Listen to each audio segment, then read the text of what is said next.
Hi, it's Vera, everyone, and I want you to put absolute faith and trust in your own cellular knowing, in the magic of your own perception, in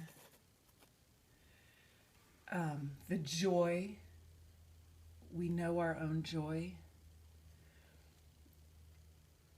In the joyful knowing of your cells, okay?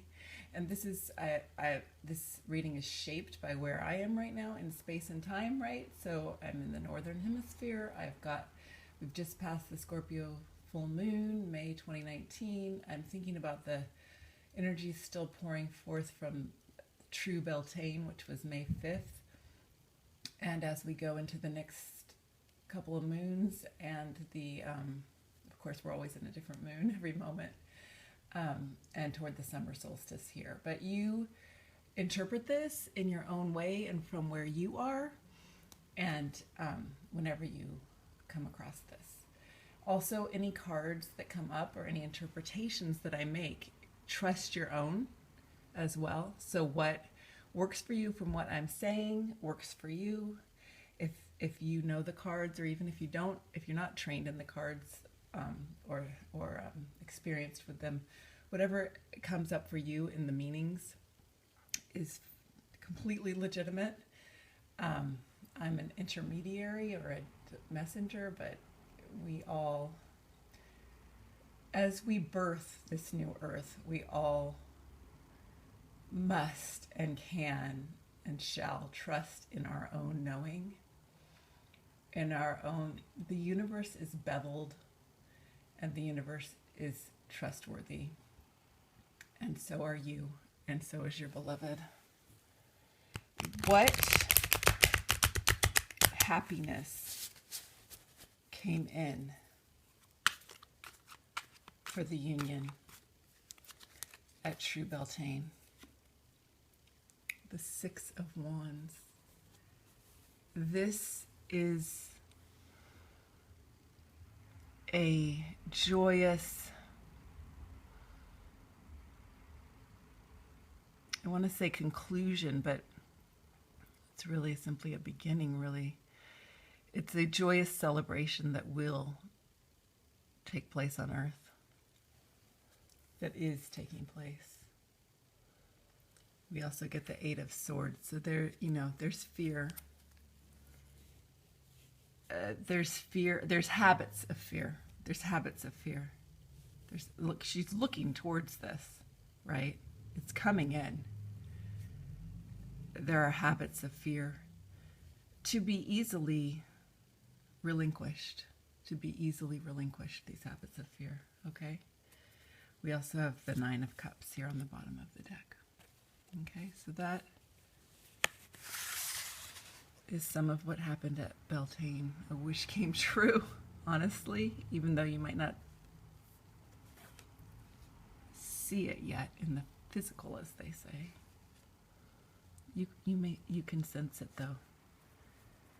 And this Nine of Cups is always strange in this deck because she looks kind of wistful.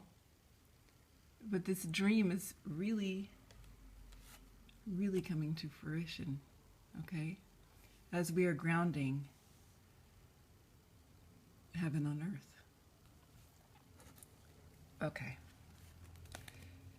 It's kind of unbelievable to people when they fall in love at first sight, or when they experience the depth of intimacy that really is available to us as human beings.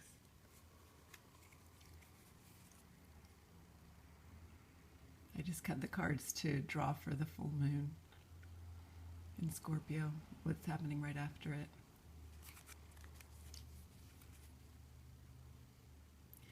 This I call my receptivity card, and here look, the wands have actually received and are supporting each other.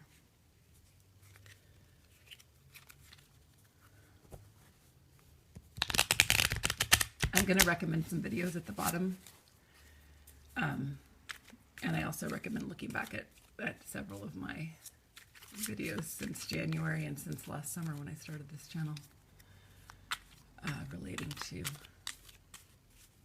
the activities here on earth of divine lovers. Page of Wands. Okay, so there's a renewal here.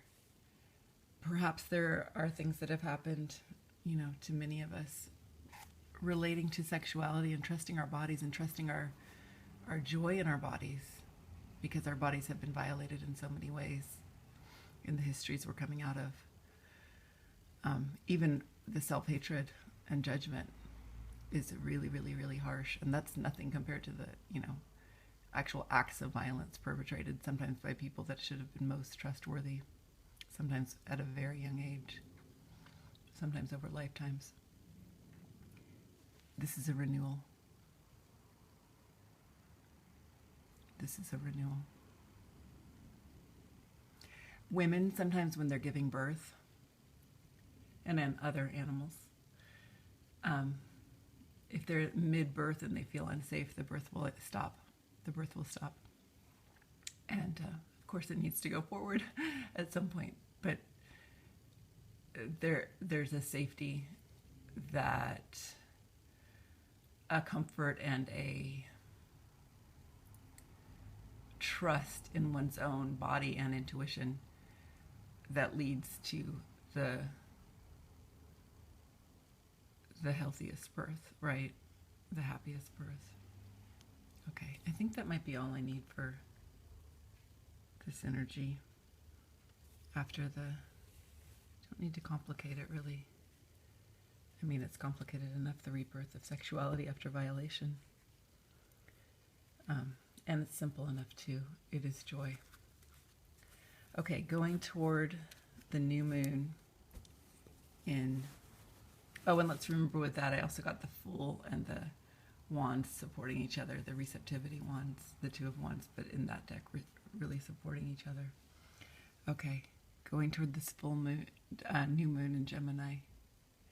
When I cut the deck, something is being offered, and he actually, the cups that he's used to are up in this tree. Where's the third one even?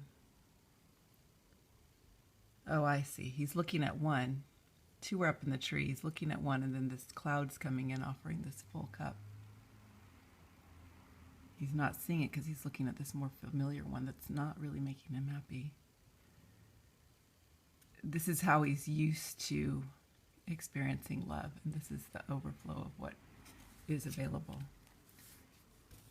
And if you look at my songs for the divine masculine between Easter and Beltane, I mean, all of my readings are for both, and the energy is divine and extant within all of us, as are all archetypes that we relate to.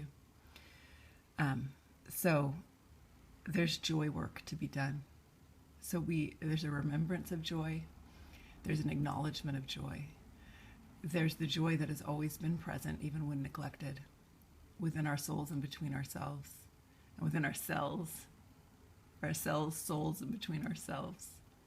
And what would happen if we put that as the guiding principle for our lives? Okay, we'll pull a card.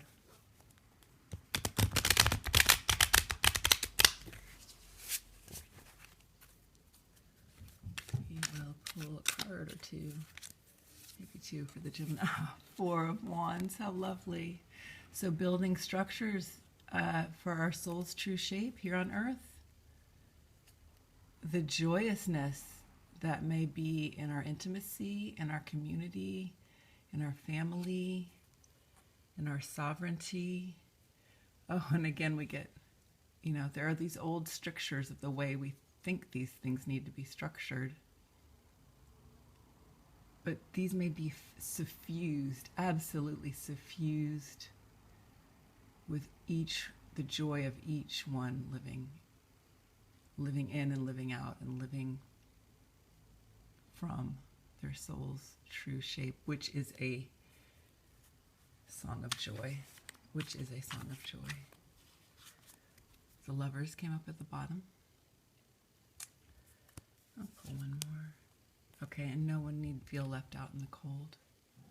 When each person is listening to their heart, oh, the kitty cats. everyone has felt this way, okay? Everyone has felt this way. I'm pretty sure of it. Ostracized, left out in the cold, bound, stuck. And not everyone has felt this, but we may be moving in a time where this is available to everyone. The building of the structure for your soul's deepest happiness. Okay, and this, the other day, in my Scorpio one for the Divine Feminine, this came out upside down. It surprised me. It came out upside down, meaning that this may not take as much arduous work as we may have expected from our old experiences, right? From our old experiences. You know, look up your wishes coming true. Where'd that other one go? Oh, I don't know where it went now, but the four from this deck, the Four of Cups. You know, this may come more easily. I said this in another reading earlier in the year. It may, you know, this may just come way more easily than we ever might have thought it could. You know, we need to open our eyes. Walk away from our inherited griefs, from our habitual griefs. Two of Cups.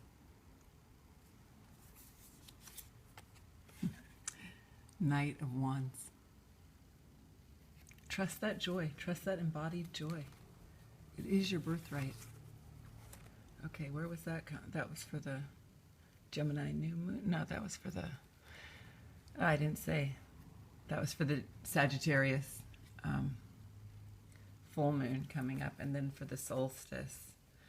Ooh, I got Hypatia, the Hanged Woman, and the Page of Cups, Dorothea Dix.